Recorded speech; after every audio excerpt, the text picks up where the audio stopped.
करके उल्टे गिर जाओ। वो से उल्टा गिर गया और उल्टा गिर गया तो चक्रसुदर्शन ने काम करना बंद कर दिया।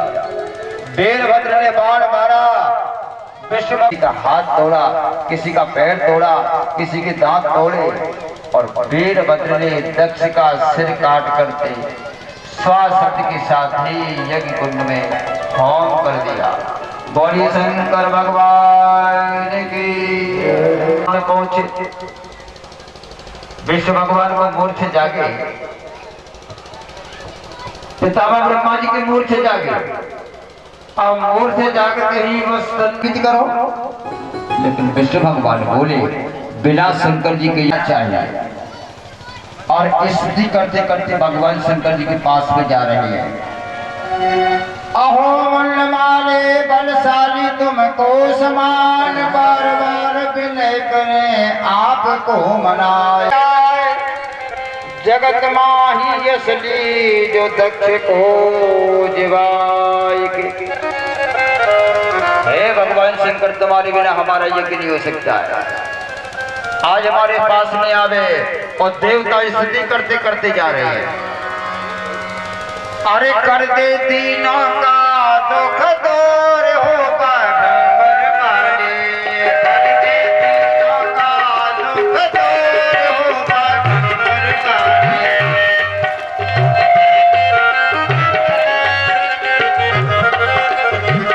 कर दे दीनों का दुख दूर हो बागंबर वाले,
करते करते कैलाश पर्वत पर पहुंचे और जो ही भगवान शंकर जी ने देखा कि भगवान विष्णु आए,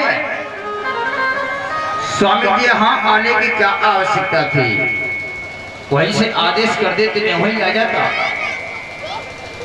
विष्णु जी का कोई बात नहीं, चलिए हमारे आपको लेने के लिए आए। और शंकर जी गए यज्ञशाला में जाकर के देखा कि दक्ष का तो सिर कटा पड़ा हुआ है। कह रहे तो एक शब्द मैं भी कर लूं, एक बार ये शब्द मैं भी कह दूं। तो सबने कहा भगवान शंकर जी की जय, और जय शब्द कहा दक्ष ने। पर मानव का तो शरीर और पशु का मुखारविंद, पशु की भाषा एक होती है बा, अंदर से जय शब्द निकला, बाहर से बा शब्द, क्योंकि पशु का मुंह लग गया, मध्यम गति बन करके बम शब्द बन गया। तो दक्ष के मुखारविंद से निकला शंकर भगवान के बम। जय शब्द भाषा को नहीं निकल पाया, बम शब्द निकला। शंकर जी ने कहा कि आज से मैं तेरे बम शब्द से ही प्रसन्न हूं, आज से जो बम बम शब्द कह करके मेरी पूजा को करेगा, गाड़ बजा करके मेरी पूजा को करेगा, वही पूजा को मैं ग्रहण करूंगा और बम शब्द से बड़ा प्रसन्न रहूंगा। बम शब्द से प्रसन्न हो गए दक्ष। इनको भी नंदीश्वर ने श्राप दिया कि तुम्हारी दाढ़ी मूछों को खड़वा करके रहूंगा, क्योंकि मेरे अपमान के समय। भृगु ऋषि ने सोचा कि चलो जैसा है वैसा ठीक है, तो भृगु ऋषि को बकरे के दाढ़ी मूछ लगाया गया। पूषा ऋषि आए, महाराज हमारे तो दांतों को ही तोड़ दिया गया। शंकर जी बोले यहाँ पशु की शल्य चिकित्सा हो रही है, तो मानव के दांत होते हैं 32 और पशु के दांत 8। अब 8 दांत से 32 दांत की पूर्ति तो हो नहीं सकती। एक बार एक बस में बैठ करके भैया जा रहे हैं, जैसे ही बस चली अगली सीट पे बैठा और उसने अपनी पॉकेट से सिगरेट की डिब्बी निकाली, माचिस की तिल्ली निकाली और सिगरेट जलाया। एक पीछे बैठने वाला भैया बोला, ए भैया गाड़ी में क्या रखा हुआ है? कि चलती हुई गाड़ी में बीड़ी सिगरेट पीना कानूनी अपराध है। वो अगली सीट वाला भैया बोला, मैं अपने पैसे से तो खरीद करके लाया हूं, किराया देकर के बस में बैठा हूं, मैं तो चाय जैसे जाऊंगा चाय जैसे पीऊंगा। पीछे वाला बोला कि ऐसा चांटा लगाऊंगा कि दांत निकल करके 32 बाहर आ जाएंगे। तो सिगरेट वाला भैया बोला, मैं ऐसा थप्पड़ लगाऊंगा कि दांत 64 निकाल दूंगा। एक दूसरी सीट पे एक भैया बैठे, वो बोले, अरे जरा रुको ना, क्या बात है? तुमने कहा कि मैं दांत 32 निकाल दूंगा, तो 32 दांत तो मनुष्य के होते हैं, उससे निकल सकते हैं, पर तू बोल रहा है कि मैं दांत 64 निकाल दूंगा, तो 64 कहां से बनाएगा? दांत तो 32 होते हैं। वो सिगरेट वाला भैया बोला कि मुझे पहले ही पता था कि तू बीच में बोलेगा, मुझे पहले ही पता था कि तू बीच में बोलेगा। सो 32 तेरे और 32 इसके गिर गई तो मैंने 64 कहा है, तो 32 दांत की पूर्ति 8 दांत से हो। और देहाती भाषा में भाई पंडित जी दूसरा होता है, क्या पंडित जी? हाँ, तो ये है, इसे बिना दांत वाले पीते हैं। यह जिस दिन यह वरदान दिया जा रहा था वो तिथि कौन सी थी? जेठ शुक्ला दशमी तिथि, दशहरा। और ले भोजन में आता है शत्रु का भोजन।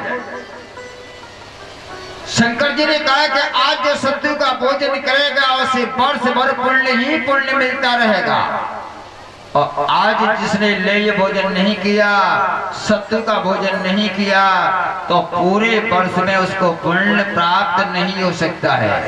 पूछा ऋषि, ये आपको वरदान दिया, तुम्हारा भोजन ले ही रहेगा। भगदेवता महाराज हमारे तो नेत्रों को ही फोड़ दिया, में माने दे। और जैसे ही राम जी पहुंचे कहा, अब बिनती तुम सुनाओ शिव जो मुंह पर निज नेहा। शंकर जी खड़े हुए, महाराज विष्णु भगवान को देख करके, राम जी को देख करके कहने लगे, मैं तो आपे की कथाओं को सुनता रहता हूँ, आपे की कथाओं को कहता रहता हूँ।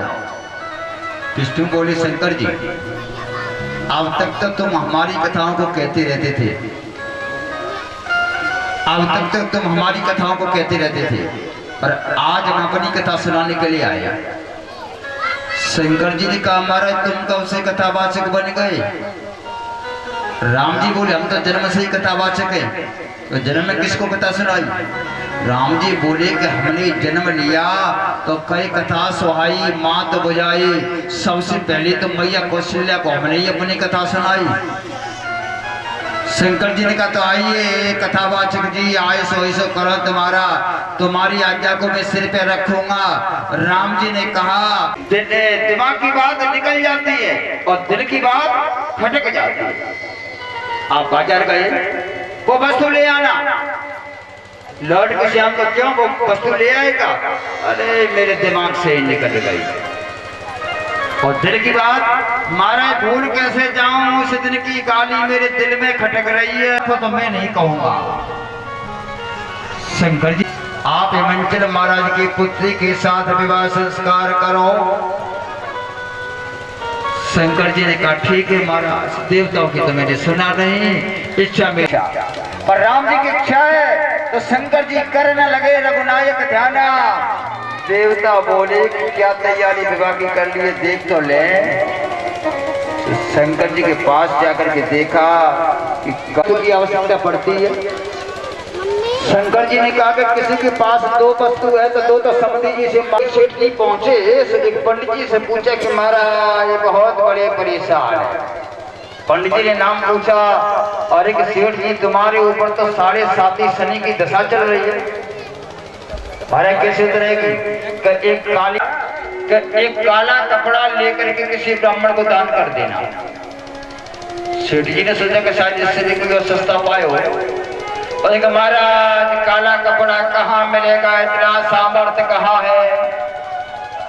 पंडित जी ने कहा तो एक हाथ का काला धागा लेकर के किसी ब्राह्मण को दान कर देना। सेठ जी ने समझा कि शायद इससे भी कोई सस्ता उपाय हो। सेठ जी बोले धागा भी होगा कि नहीं होगा? पंडित जी बोले जब धागा ही नहीं है, तुम्हारा कोई रिश्तेदार भी है क्या? शंकर जी बोले कहाँ रिश्तेदार तो है। तो रिश्तेदार कौन है? का रिश्तेदार तुम्हारा एक है, एक साधु संग अंग अंग राम रंग रंगिए, साधु संग राम रंग अंग अंग रंगिए। राम रस क्या प्यारे राम रस पई, सीताराम सीताराम सीताराम कहिए।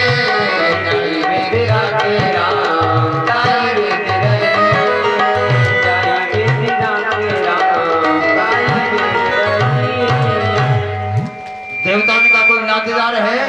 हाँ कि नाता तो है। किससे? का राम जी से। तो राम जी से बढ़िया मुकुट मांग लो, सहरा बनाने के लिए मुकुट तो चाहिए।